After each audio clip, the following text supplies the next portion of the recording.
Europe Soir, c'est Maxime Bossis. Bonsoir Maxime. Bonsoir. Merci d'être avec nous le jour de la disparition d'Henri Michel. Vous avez évidemment joué avec lui à Nantes. Vous avez gagné des titres, une Coupe de France notamment. Il a été votre coéquipier puis votre sélectionneur en équipe de France. C'était aussi votre ami. Qu'est-ce que vous avez envie qu'on garde de lui ? L'image d'un joueur d'une élégance rare, d'une grande technique et surtout d'un homme toujours ouvert à ses coéquipiers, toujours prêt à les aider même quand ils étaient très très jeunes. Il a tout fait pour que tout le monde puisse s'intégrer dès le plus jeune âge au FC Nantes, alors qu'il était déjà une star, un titulaire indiscutable en équipe de France, considéré comme le meilleur joueur français à 23-24 ans quand je suis arrivé au FC Nantes. Et vous aviez 16 ans à l'époque, je crois. Hein ? Comment ? Vous aviez 16 ans à l'époque, c'est ça ? Oui, j'ai fait mon stage d'essai à 16 ans et c'est là que je l'ai rencontré. Il était mon idole. Mais il paraît que vous avez signé, pardon Maxime, il paraît que vous avez signé à Nantes parce que c'était son club, parce qu'il jouait là. Alors, je n'ai pas signé que parce qu'il était là, mais en partie, oui. J'étais demandé par Angers, un peu après Saint-Étienne. J'étais aussi près géographiquement de Nantes, mais Henri était tellement mon idole qu'en effet, ça a joué sur ma signature à Nantes, oui. C'était un footballeur exceptionnel.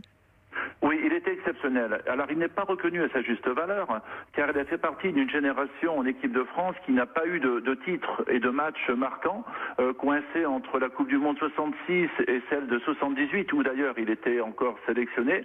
Et donc, malheureusement, les jeunes générations ne savent pas à quel point il a été un précurseur et un joueur magnifique, certainement un des meilleurs milieux de terrain d'Europe, voire du monde. Vous diriez c'était un mal-aimé, vous disiez à l'instant, les jeunes générations ne s'en souviennent pas, et c'est vrai, et c'est assez frappant pour ceux qui l'ont connu. Moi j'ai 50 ans, donc je l'ai vu jouer, Henri Michel. Oui. Est-ce que vous diriez que c'était un mal-aimé, vous ? Non, il n'a pas été mal aimé en tant que joueur, au contraire, il a été respecté de toute une ville, Nantes, et également du football français, de tous les connaisseurs. Par contre, après sa carrière de sélectionneur en équipe de France, il a été, je pense, un petit peu amer de ne pas avoir eu sa chance en France, dans un grand club, sur une durée assez longue, notamment cette chance qu'il aurait pu avoir de revenir au FC Nantes.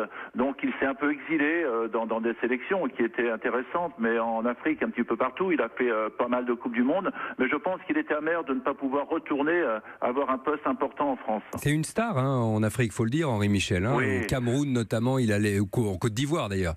Je crois qu'il a amené la Côte d'Ivoire en finale de la CAN, de la Coupe d'Afrique des Nations. C'est vraiment quelqu'un d'extrêmement renommé. Ah oui, renommé comme joueur quand j'ai connu, renommé comme sélectionneur. Il a quand même été champion olympique avant de prendre en main l'équipe de France après Michel Hidalgo, ce qui n'était pas rien. On a fini 3e de la Coupe du Monde 86 et après il est parti, il a encore été un peu sélectionneur et il est parti dans des Coupes du Monde et à la CAN avec des pays africains. C'était une vraie star, une vraie star du football français, également du football mondial. Alain Giresse dit de lui, c'était, avec qui vous avez joué bien sûr, Alain Giresse, c'était un leader. Ça veut dire quoi ? Qu'il pouvait être autoritaire ? Autoritaire comme sélectionneur, pas vraiment. Au contraire, il était très à l'écoute. Il était toujours à l'écoute comme joueur avant, mais par contre, oui, c'était un vrai leader. De par sa classe naturelle déjà. Déjà, il inspirait le respect. Et puis, il savait aussi pousser des coups de gueule quand il le fallait.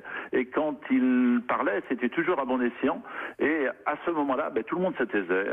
Du président à l'entraîneur, à ses coéquipiers. Quand Henri parlait à Nantes, eh bien, il valait mieux se taire. Christophe Lamar racontait tout à l'heure comment il a mis le jeune Michel Platini qui arrivait en sélection en équipe de France à sa place parce qu'il avait laissé le journal par terre en lui disant « ramasse le journal petit ». C'était ça aussi. Ça ne m'étonne pas. Michel s'en fichait sûrement, parce que je connaissais Michel à l'époque, Platini.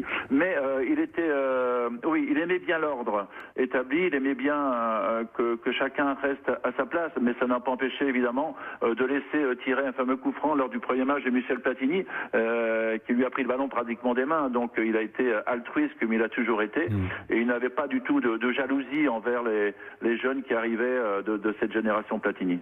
Quel homme était-il ? Michel Denisot, qui lui aussi l'a bien connu bien évidemment, à la fois comme journaliste et comme patron de club, dit c'était un seigneur.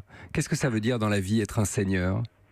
Un seigneur, c'est déjà une apparence, alors une apparence physique, c'est assez réducteur, une apparence physique hors norme. Hein. C'était un bel homme. L'élégance, vous voulez dire. Élégant, un peu comme pouvait l'être Alain Delon, au même âge. Donc déjà, c'était un seigneur sur le terrain, une classe folle avec un port altier, et également un seigneur dans son comportement, toujours tourné vers les autres, alors qu'il aurait pu se la jouer star. C'était une des rares stars du foot français à l'époque, et au contraire, il s'est fondu dans le moule nantais. Il en était le principal artisan pendant 10 à 15 ans, et toujours à l'écoute des plus jeunes. Au départ, quand on est arrivé, on le vous voyait, quand on avait 16-17 ans, et il nous a mis à l'aise tout de suite en disant vous n'allez pas me vous voyez, vous n'allez pas me vous voyez. Ici, on se tutoie, on est dans la même équipe, même si je suis un peu plus âgé. Donc, il savait chambrer, mais bon, c'était toujours bon enfant, et c'était vraiment un seigneur. Ouais. Un chic type aussi. Merci beaucoup, Maxime Bossis, d'avoir été avec nous pour évoquer ce soir la mémoire d'Henri Michel.